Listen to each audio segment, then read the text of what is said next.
Let me tell you a story of how we managed to rank for the keyword Backlink Checker, which is one of the most important keywords for our software to rank for, because backlink checking is one of the things we do. So what do you do when you want to rank for a certain keyword? You create a dedicated page targeting that keyword. So we created a landing page for Backlink Checker functionality that we have at Ahrefs, where you can plug any website URL and see who is linking to it, what kind of backlinks they have.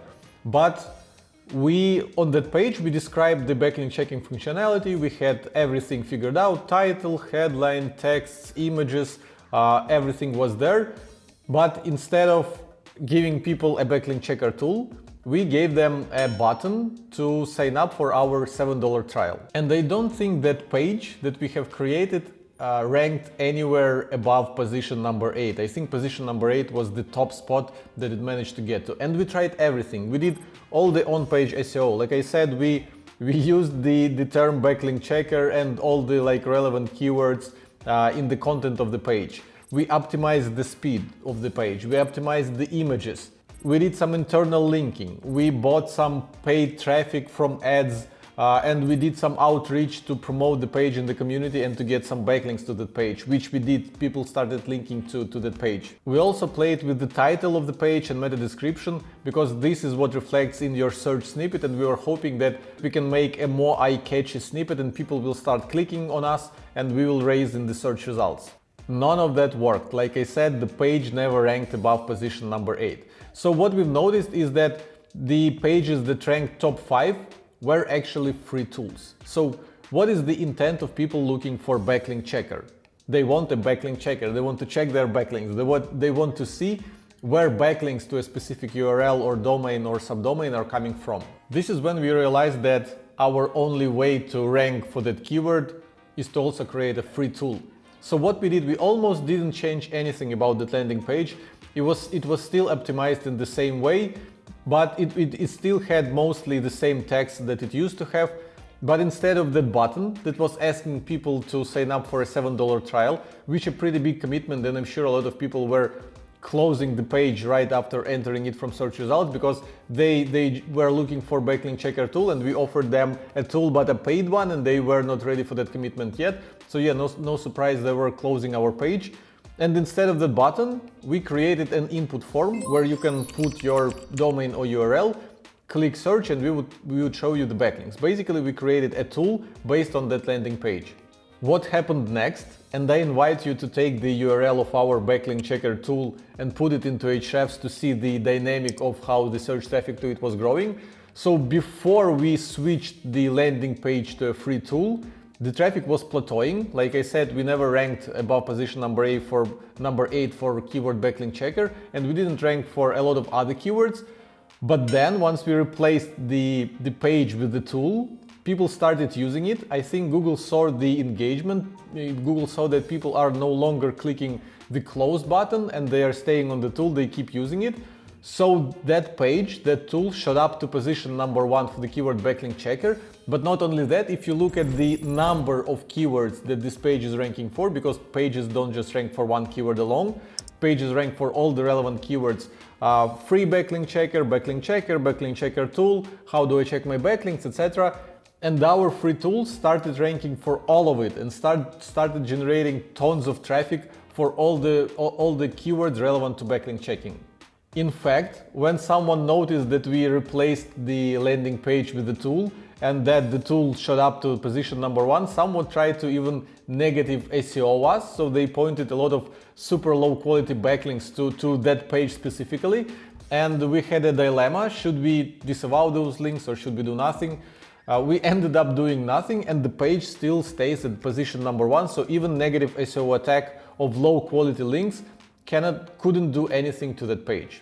So the takeaway from this story: backlinks that point to your page, that point to your website, is definitely what helps you to get into the top 10 search results of Google.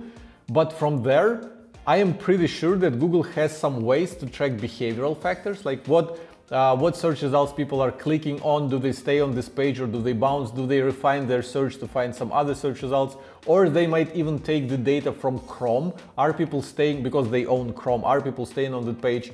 It is just a theory, they never announced that publicly, but I feel that they have ways to figure out how people behave on your page, do they like it or not, because how else you would explain that our page that never ranked above position number 8 shot up to position number 1 and started collecting all sorts of traffic to itself.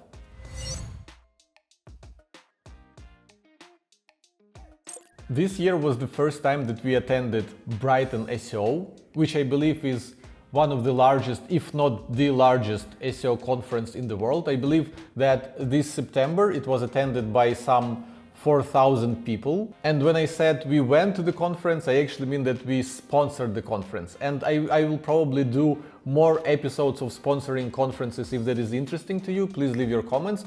But for now, I want to discuss just one item that we sponsored, and that was coffee cups, like paper coffee cups that people used during the conference to drink coffee and tea. So when the organizers of the conference offered us to sponsor the coffee cups, I thought it was a pretty good idea because generally people at the conferences, they need to drink some liquid. And I thought it would be cool if people would be walking around holding our swag, our logo, our brand in their hands, and maybe discussing it. So we understood that we needed to do something interesting to make people talk about those cups. At first, we started with the common practice of putting your logo on whatever thing you're sponsoring, and we had just a logo on the coffee cup. But then I asked in our Facebook community, I asked our friends, users and fans for ideas of like, okay, we have a logo on the front, but what do we do on the back side to make people, to make some buzz, to make people interested, to make people talk about us? And there were quite a few ideas and it was pretty hard to choose between them. But what resonated with us the most is when some people started offering us that you should put some SEO data for the keyword coffee. We enjoyed this idea, and the way we started implementing it is that we took our Keywords Explorer tool, which has some nice graphs and data for any keyword that you're researching. And I asked our designer to take some screenshots from the tool for the keyword coffee and put them on the cup in some nice way. But then Dmitry, who is our founder and CEO, said that it would actually be cool if we do a table, kind of like nutritional value, and we would put all the data that we have for the keyword coffee in the table and mimic the common nutrition value table design. Another idea was, instead of writing the Ahrefs, instead of putting the Ahrefs logo on the front of the cup, to write coffee in the font that we use for our logo, kind of what we did with t-shirts. So the word t-shirt is written in the font that we use for our logo. So we thought that people who know our logo, people who know our brand would recognize that the cups are sponsored by Ahrefs, even though there's no Ahrefs logo on the cup. And to be honest, given that we're not putting our logo, but we're just saying coffee with the font that we use for our logo, and that we're not putting any screenshots from Keywords Explorer tool, but rather designing the data as nutritional value, I was afraid that we're going too subtle with sponsoring coffee cups and people might not notice it. But in all honesty, the cups were looking so cool that I didn't try to push the decision to go back to like bigger logo and a more familiar interface. And now I'm actually super glad that we've listened to Dmitry and implemented that nutritional value idea, because we got a ton of tweets from people attending the conference. They were taking picture of the cup and they were kind of praising themselves on noticing that it's not just like general nutritional value, it's Ahrefs metrics, SEO data hidden in the table. But other than that, I wanted to squeeze the most I can from that cup because I enjoyed it a lot myself. So I tweeted it myself and I ran ads on the tweet. I basically targeted everyone in the UK who had SEO as one of their interests. That tweet of mine, basically the ads started running pretty much in the next 15 or 20 minutes, and my tweet generated 100 retweets and over 800 likes, all because I was promoting it. And I think the total investment was maybe $50 to $100, and I think we got amazing ROI because we're already paying to sponsor those cups. Why not tell everyone in the UK that we're at BrightonSEO and that we're sponsoring those cups? And again, it would increase exposure, so people who, that tweet actually, it was trending. It was number 2 and number 3 if you search for hashtag of the conference, if you search for hashtag of BrightonSEO. my tweet, because it generated so many likes and so many retweets, it was one of the top tweets. So more and more people started noticing that it wasn't just a regular coffee cup, it was sponsored by Ahrefs, and there was some nerdy data. So yeah, generating buzz at BrightonSEO, mission accomplished. Recently, some members of our product team have expressed a concern that the texts in our interface, some of the headlines or headings, some of the hints are not written in a very user-friendly way, which was actually a perfectly fair concern, because we didn't have a dedicated person who would be responsible for all the texts within interface. So we had people who were responsible for the content on our blog, we had people who are responsible for content on our website, but we didn't have anyone who would be responsible for the actual text within the interface and how our toolset communicates with its users. So then during our discussion, someone mentioned that there's actually a role for that, and it is called UX writer. And it turned out that we needed that person to be in our product team. Now, I won't expand on who is UX writer, what are their responsibilities, what is that role. I'd rather give you a link to the article about that in the description to the video, so make sure to check it out.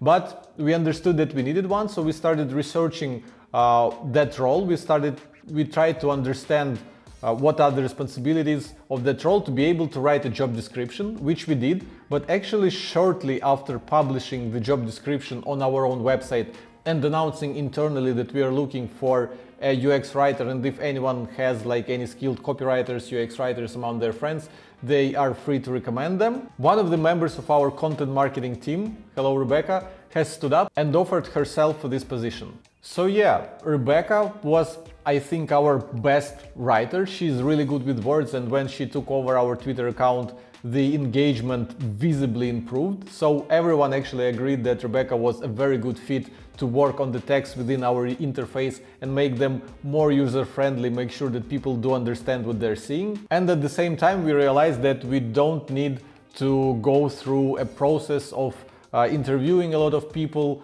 of looking in some specific places for UX writer, looking for people with experience, because even though Rebecca didn't have specific experience being a UX writer, everyone agreed that she has a lot of potential to actually become a great UX writer, and she's already familiar with Ahrefs, she's already familiar with our company culture and all that stuff. So yeah, I'm not sure how the knowledge of us hiring or actually moving a person from marketing team to product team is helping you, but I actually want to know what's your experience. If you're working at a SaaS, do you have a specific role for UX writer? Do you have a dedicated person responsible for all the text in your interface? And actually, Rebecca is not only responsible for text in the interface, she's also responsible for communications with customers. So whenever we're sending emails with our product updates and such, she's the one to write them. And yeah, let me know if you already have such a role in your company, or if you have more than one person responsible for texts of the interface of your software and communication with customers. And if not, let me know who in your company is now doing that, who in your company is now writing all the hints, all the headings, and actually all the text within the interface. And now, as usual, a giveaway that I do in every episode of the SaaS marketing vlog.